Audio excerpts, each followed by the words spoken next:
When I told my mom that my cousin Michael had hurt me, she just rubbed the bridge of her nose and said, "Sweetheart, you're a woman now. These things happen." I didn't say a word after that. That was almost a year ago. This morning she couldn't stop throwing up after someone from Child Protective Services came by. Growing up, I didn't have much, not stuff, not people. My family were dirt poor. Most adults either worked long hours or spent time smoking hookah to escape. So when kids started picking on me at school, I told myself to ignore it. But ignoring it didn't help. By the time I was 14, I was friendless and everyone saw me as a pathetic loser. One night, I broke down and called Michael, crying so hard my throat hurt and my head throbbed. I felt completely shattered. Somehow, even through my tears, he made me laugh. It was the first time I ever felt truly heard.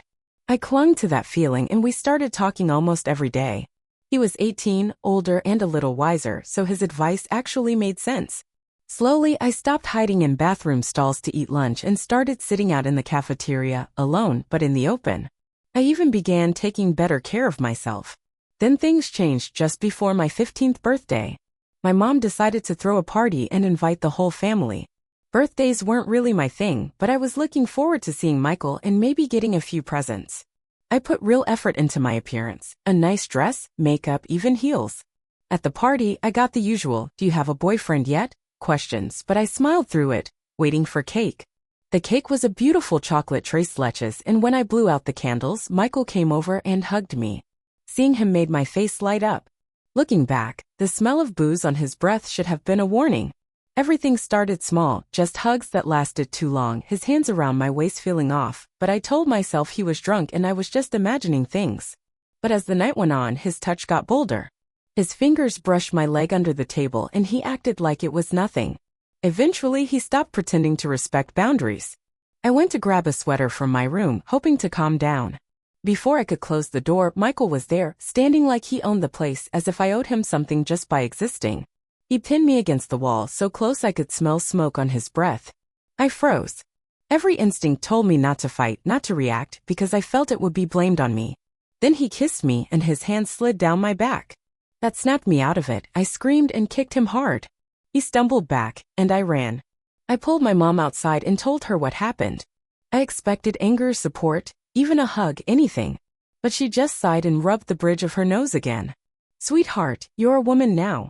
These things happen," she said, as if it were some normal, everyday thing. My stomach turned so fast I barely made it to the bathroom. I threw up the tres leches into the toilet and curled up on the cold tile floor behind a locked door. I didn't come out until I heard Michael saying he was leaving. It was 1 a.m. by then. I crawled into bed but couldn't sleep. I kept replaying everything, the fear, the betrayal, the shame. I don't know why I brought it up to my mom again the next morning, but I did. What she said next made it worse. Michael's sister was about to have a baby, so he'd be moving in with us to free up space at their place. I must have looked stunned because she said, "It's better to move on, not hold grudges." I nodded, not because I was okay, but because I was furious and broken inside. That night, lying in bed and staring at the ceiling, it hit me, there was only one thing that might bring me peace: watching him suffer. Now that Michael was moving in with us, that possibility was terrifyingly close. The day he arrived was one of the worst days of my life. I stayed locked in my room all morning, waves of nausea hitting me every few minutes. Mom kept knocking, asking me to help get the house ready, but I stayed silent. Eventually, she gave up, grumbling about teenagers and their attitudes. Around noon, I heard his voice downstairs. My stomach twisted into knots. I pressed my back against my door, listening as my parents welcomed him like it was a happy reunion. Dad joked that Michael was the new man of the house. I wanted to scream, but instead I clenched my fists so hard my nails dug into my skin. I couldn't hide forever, though. Eventually, I had to use the bathroom. I opened the door slowly, peeked into the hall, no sign of him. I tiptoed down the hall, finished quickly, and just as I was sneaking back, I heard his voice behind me. "Hey, birthday girl." I nearly jumped out of my skin. There he was, standing with that smug grin like nothing had happened, like he hadn't crossed the line days ago. I couldn't speak. He chuckled, stepping closer. "Giving me the silent treatment? Come on, don't be like that. We're housemates now." I backed up until my spine hit the wall, heart racing. He smiled and reached out to brush a stray hair from my face. I jerked away so hard I smacked my head on the wall. "Dinner's ready," he said casually, then walked off like he hadn't just terrified me. I stood there shaking for what felt like forever before running back to my room and locking the door. Mom called me several times, but I didn't answer. Later, I heard her muttering to Dad about how I was being overdramatic and needed to get over myself. That night, I cried myself to sleep without touching any food. Monday morning came, and I'd never been more grateful to go to school. Even the bullies felt better than being trapped at home with him. I got up early, skipped breakfast, and slipped out the door. At school, I threw myself into my work, answering questions, focusing hard, anything to distract myself. But when the last bell rang, dread filled my stomach. I walked home slowly, even stopping at the public library just to kill time on their computers. Eventually, I had to go back. When I got home, Michael was sprawled on the couch, watching TV like he owned the place. My parents weren't home yet, they always worked late Mondays. "There she is," he said, patting the spot next to him. "Come watch with me." "I've got homework," I mumbled, avoiding his eyes as I tried to rush past. He grabbed my wrist. "Don't be rude," he said sharply. "I'm trying to be nice." I yanked my arm back. "Don't touch me." For a second, I saw something flash in his eyes: anger? Annoyance? But then he smiled again like nothing had happened. "Whatever you say, princess." I locked myself in my room and wedged a chair under the doorknob for some tiny sense of safety. That night at dinner, I had no choice but to sit with everyone. Michael acted normal, chatting about his warehouse job and plans for community college. Mom and Dad ate it up, proud as could be. I just pushed food around on my plate, wishing I could disappear. Afterward, Mom pulled me into the kitchen. "What's gotten into you?" she whispered, annoyed. "You're being rude to Michael. He's family." "Nothing's wrong," I said, staring at the floor. "I'm just tired." "Well, get over it. He's helping by paying rent. The least you can do is be polite." I nodded because if I said anything, I'd scream. That's when it hit me: no one was going to protect me. If I wanted justice, I'd have to get it myself. The next day at lunch, I went to the school library and started researching everything about assault, what it meant, what the consequences were. Most of it was disheartening. Too many stories where nothing happened to the person who caused the harm. But as I kept digging, I also found stories of people who refused to stay silent. Some went public, sharing their truth with the world. Others collected evidence quietly, determined not to let their abusers slip away unpunished. Some got creative, using whatever means they had to make sure justice was served. That gave me an idea. I needed to start keeping records. I opened a password-protected document on my school Google Drive and began logging everything Michael said or did that felt off, every creepy comment, every unsettling touch, every time he crossed a boundary. I noted the date, time, and exactly what happened. I didn't know what I would do with it yet, but having a plan, however small, gave me a flicker of control in the chaos. I kept my phone close at all times, ready to record with the voice memos app if needed. With the little cash I saved by skipping lunch, I bought a cheap rubber doorstop to jam under my bedroom door at night. These small steps helped me feel less powerless, even if just a little. For the next week, I stayed on edge. I left for school early and got home late, spending as much time behind locked doors as possible. But Michael didn't like being ignored. He started, accidentally, bumping into me in the hallways, and forgetting I was in the bathroom, walking in like I belonged there. Every time it happened, I added notes to my file, documenting his every move. Then came the night everything shifted. My parents had late shifts, so it was just Michael and me in the apartment. I was holed up in my room, chair wedged under the doorknob, pretending to do homework. Around 8 p.m., I heard footsteps outside, then a knock. "Go away," I called, trying to sound confident. "I ordered pizza," he said through the door. "Come eat before it gets cold." "I'm not hungry." "Don't be like that. I'm just trying to make peace here." I stayed silent. After a minute, I heard him walk away. I thought that was it, until 20 minutes later, when I smelled smoke. I cracked my door open and saw smoke drifting in from the kitchen. Heart pounding, I rushed out to find Michael standing over a pan on fire. "I was trying to heat up the pizza," he said, coughing. "Guess I set the oven too high." I shoved past him, turned off the oven, and grabbed a towel to clear the smoke. "Are you trying to burn the place down?" I snapped. He just shrugged. "Hey, I was being helpful. Blame your busted oven." I rolled my eyes, cleaning up the mess when it hit me. His screw-up had pulled me out of my room. I turned to go back, but he was already blocking the hallway. "Since you're out here," he said, nodding to the pizza box, "might as well eat something." The box was still closed, only one slice had been heated. My stomach growled, betraying me. I hadn't eaten dinner, and the smell was tempting. "Fine." I muttered, grabbing a slice and a paper towel. But I'm taking it to my room. Always hiding, he said, dramatically sighing. What are you so scared of? I stared at him, stunned. Are you serious right now? He stepped closer. I stepped back. I was drunk that night, he said, voice softer. I messed up, okay?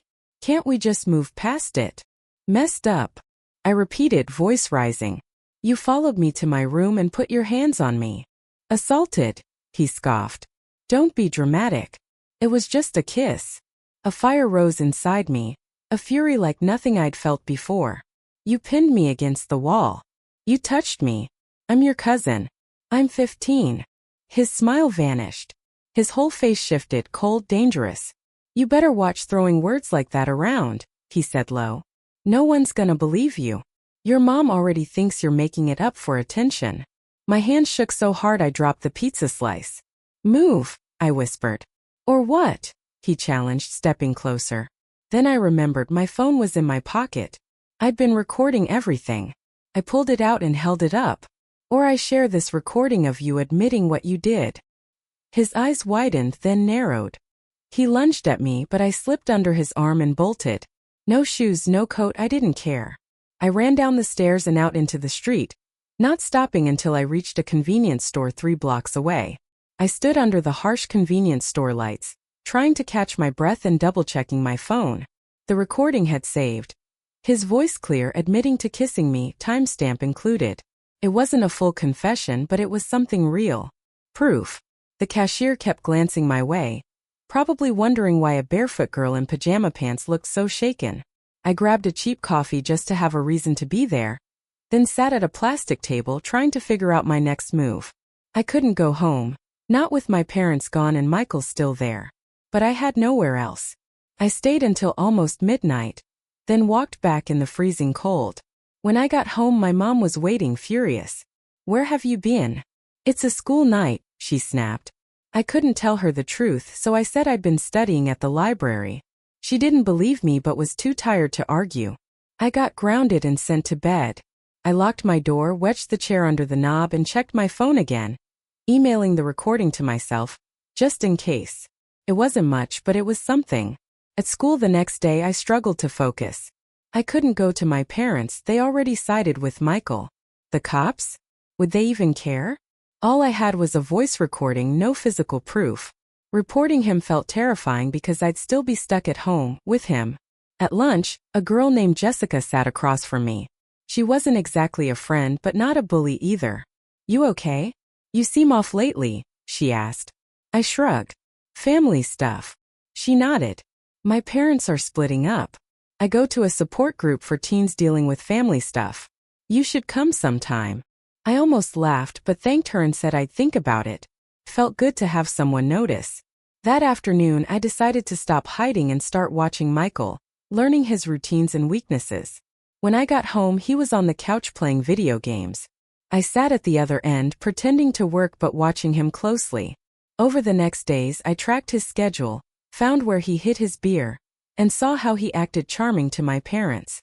I even overheard him talking to his girlfriend Lauren, making plans on his days off. I wondered if she knew the real him. Then, about 2 weeks in, I came home early to find him passed out on the couch, beer cans under the table, and his phone unlocked on the armrest. My parents wouldn't be back for hours. It was the perfect chance. I only hesitated for a second before grabbing his phone. My heart was pounding in my chest as I unlocked it and started scrolling through his messages. Most of it was boring stuff, work talk, casual banter with friends about video games, and flirty texts with his girlfriend Lauren. But then I hit a conversation with someone named Ethan that made my stomach twist. Ethan. How's life with the fam? Michael. Boring AF. Except for my little cousin. Ethan. The one you told me about at the party? Michael. Yeah. She's been playing hard to get, but she'll come around. Ethan, dude, that's messed up. She's your cousin. Michael, step cousin. No blood. Besides, she wants it. Just playing games. I felt sick reading that, but I forced myself to take screenshots of the entire conversation and emailed them to myself. Then I carefully placed the phone back exactly where I found it, on the armrest of the couch, trying not to make a sound. My mind was spinning. That conversation was more than just creepy, it was practically an admission. And this step-cousin claim? Total lie. We were blood relatives. I added the screenshots to the growing folder of evidence I'd started building. That night, I didn't sleep at all. His words kept echoing in my head, especially how he said I'd come around. Like he was just waiting for the right moment to strike. I felt like I was living with a ticking bomb and it could explode at any second. Something had to change. Fast. The next day was Saturday. My parents were both working overtime, which meant I'd be alone in the apartment with him. I was terrified, but I also saw an opportunity. I decided I'd set a trap. Once I heard the shower running, I quietly slipped into his room and went straight to his gym bag. Sure enough, the beer was still there. I took 3 cans and stashed them in my room. Then I went to the kitchen and started banging around, making breakfast extra loud so he'd know I was awake and moving about. When Michael came out of the bathroom, he looked surprised to see me cooking. "Making enough for 2?" he asked, leaning way too close, that smug grin on his face. "Sure," I said, keeping my voice casual, trying to sound normal. "Eggs and toast. Want some?" He looked at me like he was trying to figure out my angle but nodded. I set 2 plates on the table and sat across from him, feeling his eyes on me the entire time. "So," I said, as if this were just a regular Saturday morning, "I've been thinking about what you said. About moving past what happened on my birthday." His eyebrows lifted. "Yeah." I nodded, staring down at my plate. "I mean, we're stuck living here together. Might as well try to get along." That got him smiling slowly, the kind of smile that said he thought he was winning. Exactly what I've been saying. After breakfast, I suggested we watch a movie. He jumped at the idea, clearly thinking things were going his way. I picked some random action flick and sat at the far end of the couch. Throughout the film, I acted like I was warming up to him, laughing at his jokes, inching closer just enough to keep him hopeful. During a slow scene, I said, "Want a beer?" I know where my dad hides them. He gave me this smug grin. "Look at you. Breaking all the rules." I went to my room and grabbed the beers I'd taken from his stash. I handed him one and opened one for myself, pretending to drink. He polished his off fast, then took a second. Then a third. By the time the credits rolled, he was clearly buzzed, his words loose, his movements sloppy. He leaned in, trying to drape his arm around my shoulder. "You know," he said, way too close, "you're really pretty when you're not being a bitch." I forced a laugh even though my skin crawled. "Thanks, I guess. We could have a lot of fun together if you just relax," he added, sliding his hand onto my knee. I stood up fast. "I need the bathroom." Once inside, I locked the door and opened the recording app on my phone. My heart hammered as I checked that it was working. I took a few deep breaths, trying to steady myself. This had to work. I needed him to say it. Out loud. On record. With a timestamp. When I came back, Michael had taken my seat on the couch, so I slipped in right next to him, my phone still quietly recording from my pocket. "Can I ask you something?" I said, trying to sound calm. "That night, my birthday, why did you follow me to my room?" He narrowed his eyes but seemed looser from the booze. "You looked hot in that dress," he shrugged. "Thought you were into me." "Into you? You're my cousin." He waved it off. "Technicality. We're not really related. Our moms are sisters," I said firmly. "Whatever. Point is, I know you felt something. That's why you're being nice now, right?" I swallowed hard. "I'm being nice because I'm scared of you. You came at me on my birthday and now I'm stuck living with you." His face changed. "I didn't come at you. I kissed you. You pinned me against a wall and touched me without asking. That's assault." He scoffed. "You're overreacting. You liked it until you freaked out." I stood up, shaking. "I'm 15, Michael. Even if we weren't related, it's illegal." That finally seemed to hit. He stood, suddenly alert. "Are you recording this?" he snapped, reaching for my pocket. I jumped back, but he was faster. He grabbed my arm hard and yanked my phone out. When he saw the recording app open, his face twisted in rage. "You little bitch," he growled, squeezing my arm. "What are you trying to do? Ruin my life? You're hurting me." I gasped, struggling. "Let go." Instead, he shoved me. I crashed into the coffee table, it flipped, and pain shot through my elbow. He stood over me, still holding my phone. "If you tell anyone, I'll destroy you. I'll say you came onto me. That you're obsessed. Who'll they believe? Me, honor student, job, clean record, or the weird girl with no friends?" I got up, clutching my arm, already bruising. "Give me my phone." He laughed, holding it out of reach. "What are you gonna do about it?" Then I remembered the screenshots, emails I'd sent myself. I already have what I need, I said, trying to sound confident despite my shaking. Texts with Ethan where you admit everything. His face went pale. You're lying. Check your messages if you don't believe me. I sent the screenshots while you were passed out. He frantically searched his phone. While he was distracted, I lunged, knocking the phone from his hand. We both dove for it. I got there first, grabbed it, and ran. I didn't stop until I reached the park 3 blocks away. My elbow screamed, my arm ached where he grabbed me, but I had my phone. The recording was still going. It caught everything: his threats, the shove, his admissions. It wasn't perfect, but combined with the screenshots and voice memo, I was building a real case. I collapsed onto a park bench, shaking with adrenaline and fear. I couldn't go home, not with him there. But I couldn't stay in the park forever. I needed help. Someone who would believe me. Then I remembered Jessica's support group. I still had her number from a class project. With trembling hands, I called her. Hey, I said when she answered, voice cracking. That support group you mentioned, does it meet today? There was a pause. Yeah, in about an hour, she said. Why? Are you okay? You sound off. I'm not okay, I whispered. Then the tears started. I need help. Can you tell me where the group meets? Jessica gave me the address, a community center about a mile away, and said she'd meet me there. I thanked her, hung up, and checked my phone. Battery was down to 25%, but that'd have to be enough. I saved the recording, emailed it to myself like before, and started walking. I wasn't sure if the group would help, but I knew I couldn't live like this anymore. Either Michael would leave or I would. I wasn't running anymore. I got there 15 minutes early, my elbow throbbing and bruises darkening. I sat on a bench outside, trying to calm myself before walking and looking like a mess. Jessica showed up looking worried the moment she saw me. Oh my gosh, what happened to you? I just shook my head. Long story. Thanks for meeting me. She didn't push. The group's low-key. The counselor's nice, no pressure to talk unless you want. Inside, the community center was grim, fluorescent lights, dingy halls. About 10 teens sat in a circle of folding chairs. Most seemed normal, but a few had the same haunted look I recognized in the mirror. The counselor, Emily, had purple streaks in her hair and a warm smile. She welcomed me to a couple of empty chairs. I sat, hiding my bruised arm in my lap. We've got a new face today, Emily said. Want to tell us your name? I muttered it, eyes down. She didn't push, explaining this was a safe space. No one had to share if they didn't want to. Some kids talked about their own family struggles, divorces, drinking problems. I half listened, unsure if I'd made the right choice. Then a girl with short blue hair spoke about her stepdad, accidentally walking in on her in the bathroom. Her story, how people called her dramatic, how her mom ignored it, hit me hard. Before I knew it, I was crying real, messy sobs. Everyone turned to look. Emily handed me tissues. Want to talk about it? She asked softly. And I did. I needed someone to hear me.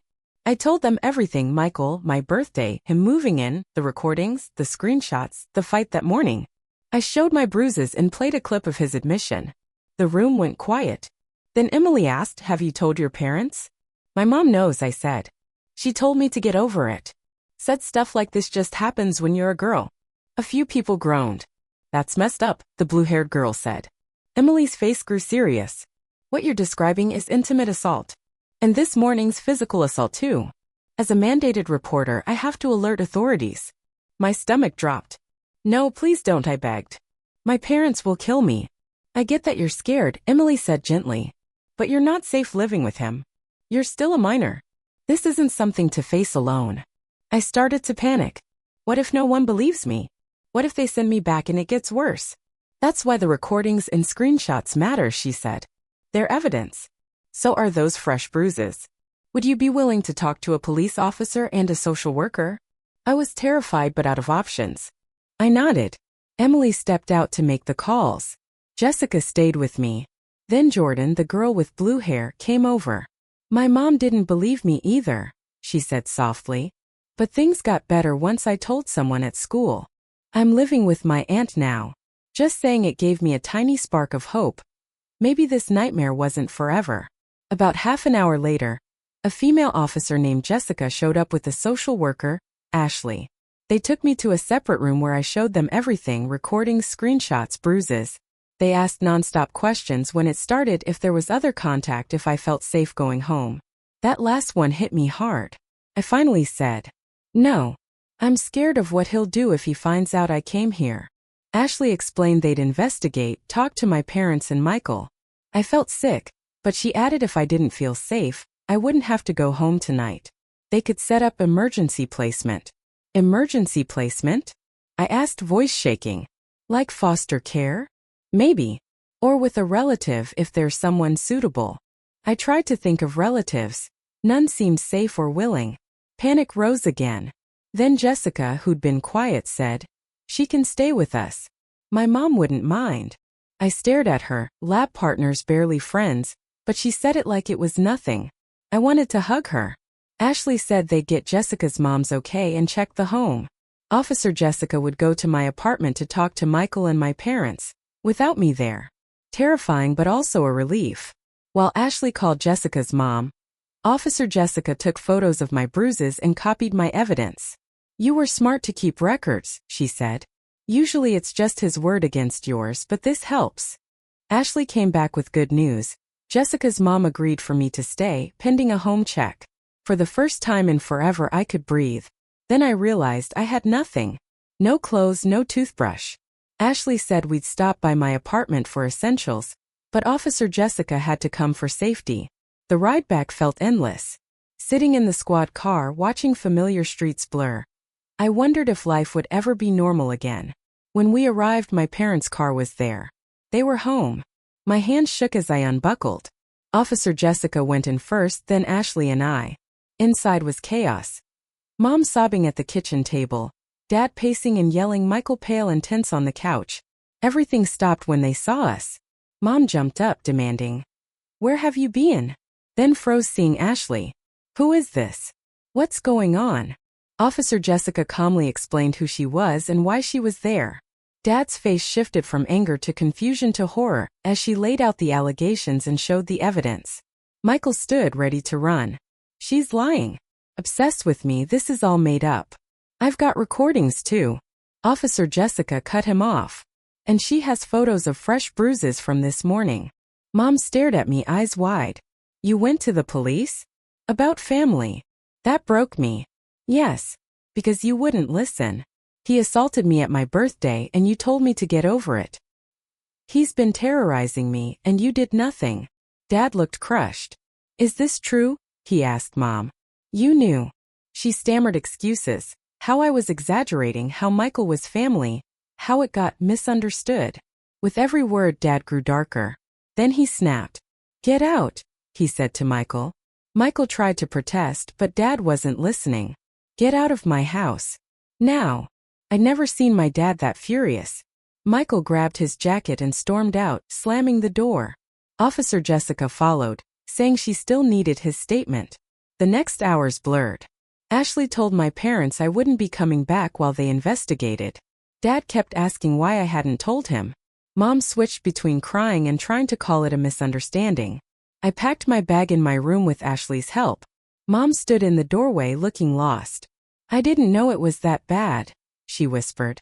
"You told me to get over it," I said quietly. She said she was sorry. Part of me wanted to forgive her, but most of me was still hurting. That night I stayed at Jessica's. Her mom was amazing. Clean sheets on the couch, pajamas that were too big but comforting. Jessica and I talked late about normal stuff, school, music, nothing about Michael. Felt good, like I could be just a regular kid again. The next weeks were intense. I gave a full statement to police. Michael was charged with assault and abuse of a minor. CPS opened a case on my parents. I started therapy twice a week. I stayed with Jessica's family for almost 2 months. Michael was gone, my dad made sure of that. Mom was different, softer, afraid to say the wrong thing. She even joined therapy sometimes, trying to understand how much she'd let me down. Michael's case moved slowly. Telling my story over and over was exhausting, but each time it got easier. The evidence I saved made all the difference. Without it, it'd have been my word against his. School was weird. When people found out, I thought it'd get worse. Instead, the bullying stopped. Some treated me with quiet respect. I was the girl who stood up for herself. Jessica introduced me to her friends. For the first time in forever, I had real friends who checked on me and saved me a seat at lunch. Jordan from group therapy became a friend too. We understood each other even if our stories were different. 7 months later, Michael took a plea deal, no trial, probation, and he had to register as an offender. I was mad he didn't get jail time, but mostly relieved it was over. He was officially a predator. Things with my parents are still messy. Dad and I are closer now. He's trying, working less, showing up more. Mom's effort is there, but I'm not ready to forgive her yet. Maybe someday. The nightmares haven't stopped. I still flinch when people touch me unexpectedly. But I'm not that scared girl hiding in her room anymore. I found my voice. And I'm never letting it be taken from me again.